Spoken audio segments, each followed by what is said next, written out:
Welcome to NFL World, where NFL starts and ends. I'm your host, Jacob.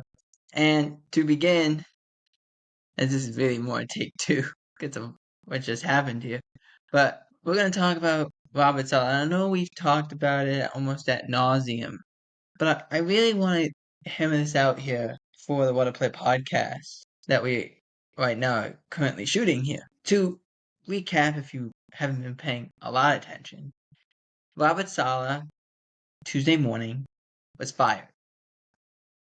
Saleh was blindsided by the firing, but was grateful for the opportunity, as he said in a later statement. The news that came out about this, though, was shocking.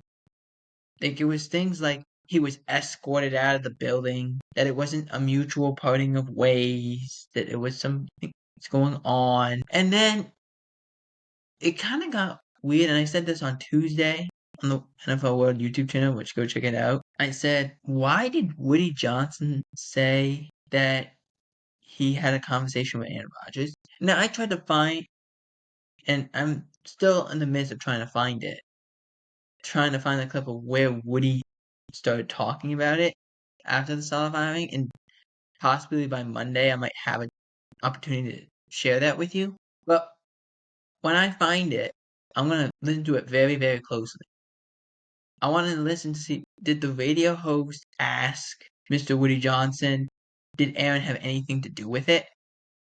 Or did Woody just decide he was going to throw Aaron's name in there? Because, look, we were all thinking it. We all were. But with Woody saying it, it became more like, why did he say it? I mean, yes, we were all thinking it. But why did he say it? And to answer that question is a deeper thing, because he said, well, yeah, I called Aaron when they were coming back from the UK about his injury. I swear, I've watched football for a very long time, and I've paid very close attention, and I've seen some owners that are they're very involved, and there's owners that aren't very involved, and with players, but I've never heard ever a owner call a player to ask about a low ankle sprain. I've never heard that. So obviously he did have something to say about it. He did say, okay, we're probably going to do this. And I can't 100% say that for sure. But when he said, well, Aaron had nothing to do with it, it got the wheels turning a little bit. I'm like, well, the offense is not playing well. And just yesterday, but I didn't want to make a video about it because I didn't feel like there was enough news. The Jets demoted Nathaniel Hackett and giving the play calling duties to Todd Downing. So I don't exactly know how this helps the offense either, because there isn't a fix, I think. And when they gave him the play calling duties was a Thursday. So since they play on a Monday, that's like a Wednesday for them. Okay, fine. But I don't see how this helps you. And I do think there's a bigger issue. And every once in a while, I turn on Inside the NFL on the CW. And Belichick was talking about, he's like, look, there's more issues than Saleh. Which I completely agree with. He's talking about how they need like a whole overhaul of talent. Which I don't fully agree with, but he's talking about like personnel stuff. Like there's too much here for this. They gotta go and try and find it. And to me, this is a good defensive team, which is what Saleh was brought in to do. So I don't understand. And Belichick brought up, well, Bowles is a good coach, and they let go of him, and now Saleh, who's a good coach, they let go of him. I'm not disagreeing with that, but the offense is not better. Nathaniel Hackett never made the offense better. That was a power play to get Aaron to New York. Same like what we said about when Hackett was the head coach in Denver. It was a power play to just, they didn't care about the head coach. They wanted Aaron. That's what they wanted. Well, if you go through the stats up to this point in the season last year for the Jets, they were 2-3. Same place they are now. They completed 62% of their passes this year. Last year was Zach Wilson. Same amount. The numbers are pretty close. Aaron's not playing better than Zach Wilson. He's not, which is a concern. Because Aaron, we look at Aaron, we say he's a better quarterback. And a great point brought up on Inside the NFL was saying the Jets defense gets a stop. Aaron has the ball last. Saleh, I think he's looking at it and saying, okay, our defense just gave you the ball back, time going down the clock, and you have the ball last. Go score the game-winning touchdown when we're only down 4 against a 5-0 or a 4-0 team at that. And Aaron, who's a good quarterback, should be able to do that, and wasn't, and missed a lot of throws. He missed Garrett Wilson. He missed Mike Williams that came to be the pick. They can't run the ball. The offensive line is a mess. And the offensive line is what they overhauled this past offseason. So that's not better. So there is problems. There is problems. But it's not going to be fixed by one player or two players or a new head coach or a new DC. It's not going to, or an OC that we took away his play calling duties and gave it to someone else in the building. It's not going to fix it. You need to look internal and say what is going on. Because you're looking at it and saying, look, we've had multiple head coaches, it hasn't been fixed. We've had multiple defensive coordinators, multiple offensive coordinators, hasn't been fixed. There is something going on that is and hasn't completely been fixed. And it needs to be addressed. Saleh, I fear, is only the first domino that is going to fall for the Jets. And there will be many more dominoes to fall. A domino that fell in New England was the benching of Jacoby Brissett and the starting of Drake Maye in Week 6. I told you this, and Bob Gronkowski has said this too.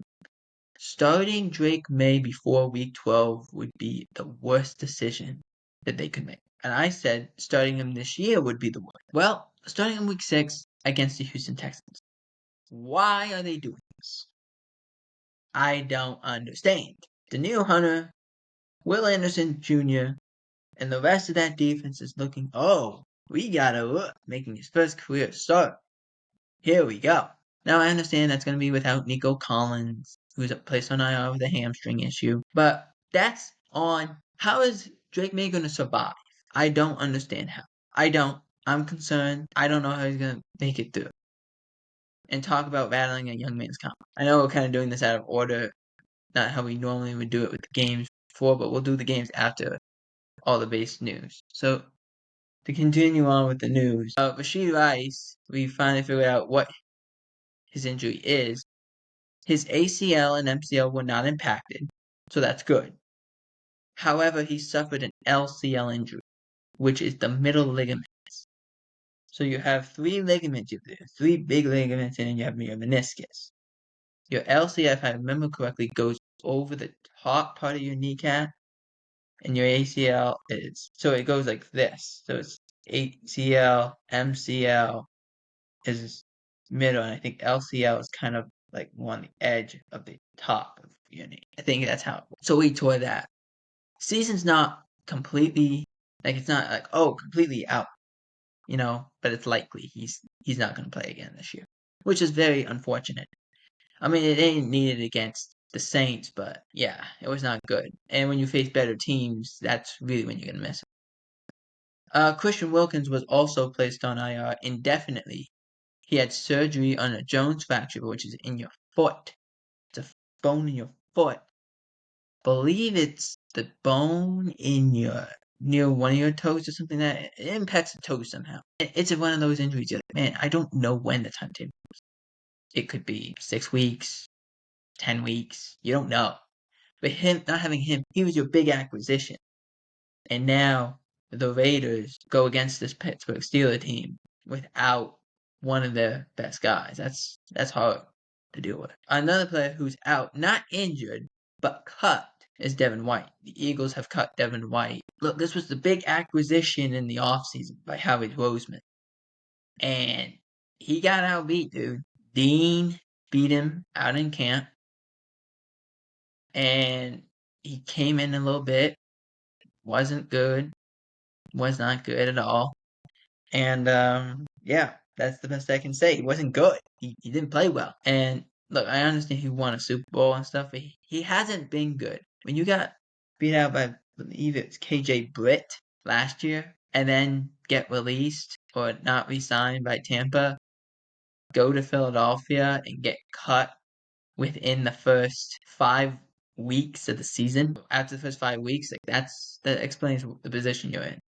And on a team that is already has depth issues at linebacker is saying we are willing to have more depth issues if you're not here. We are willing to have that over you being here because putting you out there is it would almost be dishonorable for us to do that. Next up, this kind of ties into, so let's do the Davante Adams stuff. Davante Adams, in terms of an update, has not been traded yet.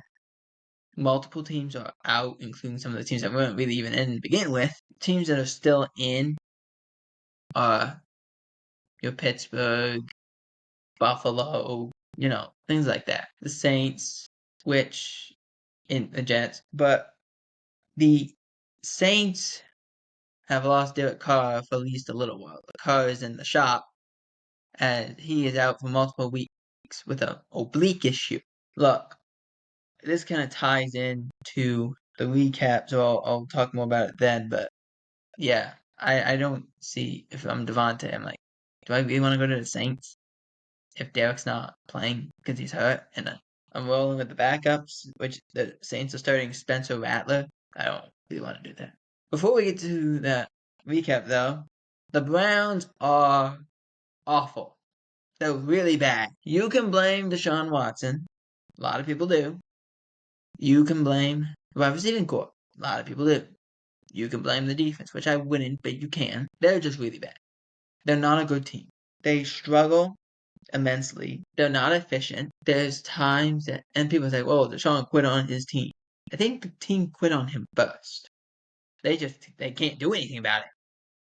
And Stefanski's standing up there. He's like saying, "Look, if I basically had the ability to change the quarterback, I would, but I don't because Haslam and the ownership want Deshaun to play because they're paying him this much money to see what he's got. At some point, they will have to start Jameis Winston if it doesn't turn around. They play Philadelphia, but if they don't turn this around quickly, it's going to get ugly, even more ugly than it already has. Now into the recap of Week 5. Ravens-Bengals, 48-30, or 41-38, excuse me, was the score as the Ravens won this game. Very little defense was being played. I feel like Bengals and Ravens are in a similar boat. They only good on defense if their team makes an immaculate play. That's what happened. That's what happened. Like I'm serious. Like you look at it, they only have a chance to tie that game. The Ravens do because of a Marlon Humphrey interception. That's it. They didn't get him off the field. Jamar Chase, they couldn't stop. Joe Burrow threw it a country mile. Lamar Jackson's offense was good in the air, but they couldn't. But still, as time expired, the Bengals had a chance as the Ravens had the ball late and fumble. Botch the snap. Bengals recover. And what did the Bengals do? Ultra conservative. Run the ball. Now, I don't blame the call and saying, okay, that's a smart call in the situation. Except they couldn't run it all day. They couldn't stop the pass, but they couldn't run it all day. So why run it 3 times? Then you have a botched hold, so McPherson misses, and Derrick Henry just rumbles down the sidelines for 50 yards. Which they actually did a really nice job against Derrick Henry until that run. And the game-winning field goal by Tucker. But props to Justin Tucker, too. He made a 50-yard field goal. He made a 56 that tied the game. So, good for Justin Tucker. Because he's not been great at beyond 50 this year.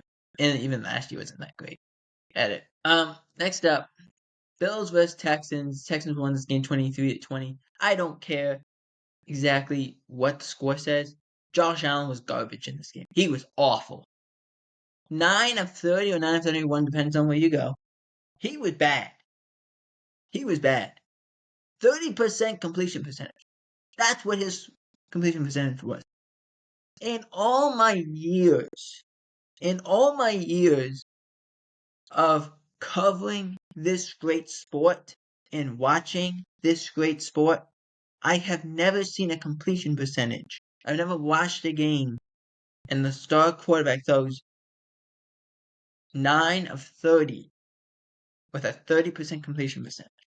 I've never seen that until I saw it on Sunday. Late in the game, after battling back by the Bills, they have the ball.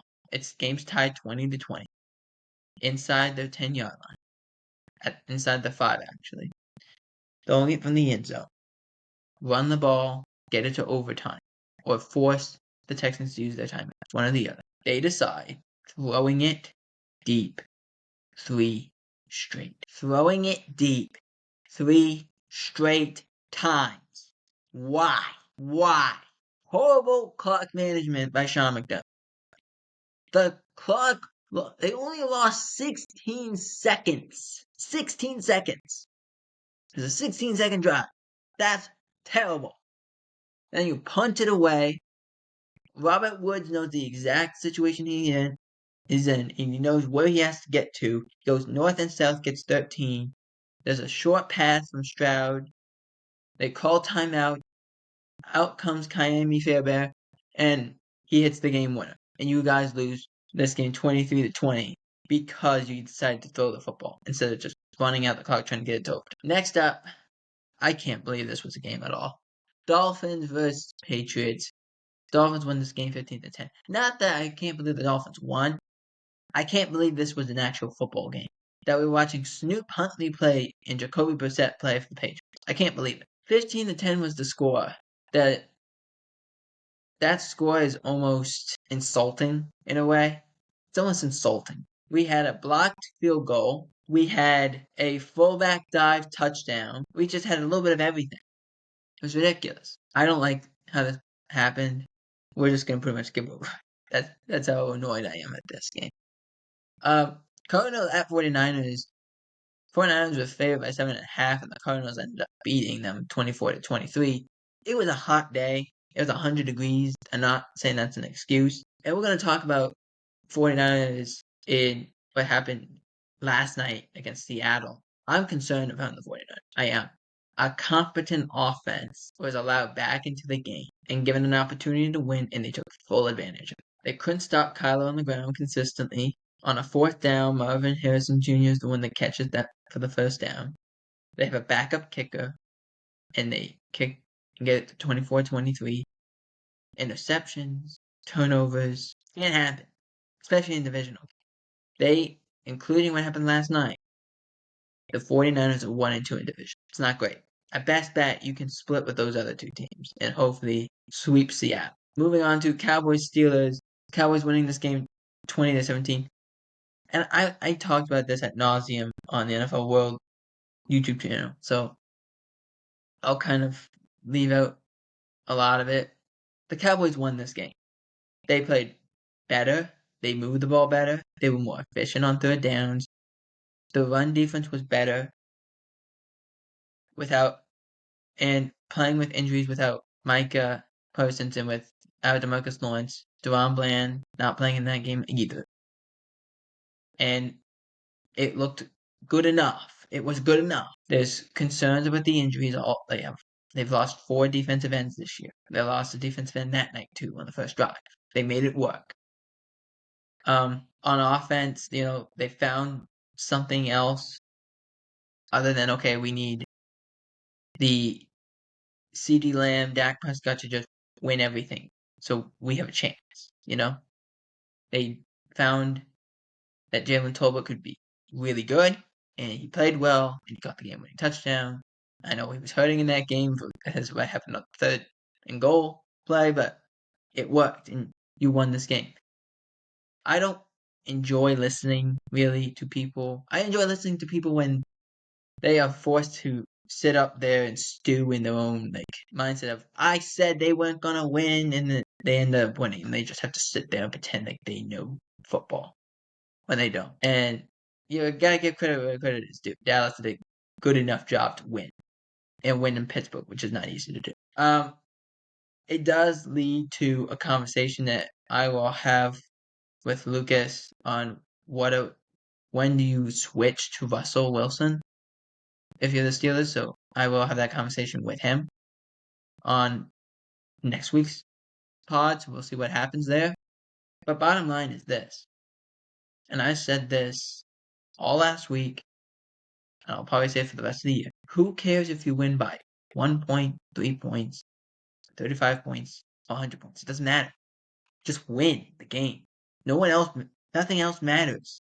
Win, clean the other stuff up afterwards. Doesn't matter. And that's what Dallas did. They won. Talk about a team that won. The Chiefs go and say this was like a mercy killing at this point. Chiefs won this game 26-13. The game wasn't even that close. Derek Carr got hurt in this game. Oblique issue. Out. Can someone at this point just make Spagnuolo a head coach again? I think that's what a lot of teams are hoping for. Just make him I know he's at what I don't want to. I don't care. You're gonna become one. Something has to happen. There needs to be a mindset here. The Saints did not play well. They didn't even look prepared for what was gonna happen, and that's the best I can say about it. Now, moving into Week 6 preview of games that start with 49ers and Seahawks who played last night. 49ers won this game 36-24. The game shouldn't have been that close. You had a kick return touchdown by Laviska Shenault, but I'm concerned if I'm the 49ers and fans, really. I am. Yeah, you won the game 36-24. You were up in this game. Like early 20, I think it was 20, I think the score was 28-3 at one point. I think it was 28-3, and you won this game 36-24. And at one point allowed the Seahawks to get back to a one-score game. No. 16 straight points the Seahawks scored. I'm concerned. It's that simple. So, it's a good win. Get healthy. They had a backup kicker who ended up getting hurt at the end of the game. Again, kickers, get out of the way. Don't try and hit somebody. Get out of the way. Who cares? Just get out of the way. Because you had the job, now you're hurt, now we gotta go get another guy in 10 days. So, and I'm not, Seattle didn't play well on offense either, but, you can't allow it. And I think that might be just the thing the 49ers have to deal with all year.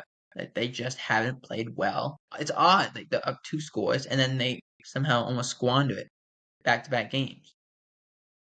I don't know how to explain that. I really don't. Next up, Texans versus Patriots. Patriots favored by +7. Drake Maye's first up. I don't know if this is because, and I said this, I don't know if this is because Drake Maye is a rookie and is having his first career start, or if the Patriots are just that bad. And the needle didn't really move anyway, because Drake Maye was starting. So, I'm taking the Texans. It's not going to be an interesting game. 31-10, and I think Drake Maye gets beaten pretty badly in this game. And we're going to be questioning Patriots' decision to start him. Because his offensive line is horrible. And the players are not great either. Next up, Ravens vs. 49ers. Commanders vs. Ravens. I'm sorry. Ravens favored by 6.5. I'm taking the Ravens to win this game. Mainly because if you're at Dallas, you're hoping that you can get just close enough before you even have to play. And then, okay, they're 4-2, and we're trying to go to 4-2, so we get to watch them play. So, and the Ravens beat you, and you're trying to say, okay, Commanders, you think you're that good? Go against this team and don't die. I think this will be a really good game for the passing offense of the Ravens, and I kind of want to see what they do against Derrick Henry a little bit. But I have the Ravens winning this game. It'll be a good game because the Ravens only play close games for whatever reason. The score is 28. And final game, because we're only doing 4 games today. Because a lot of teams on bye week. Lions versus Cowboys.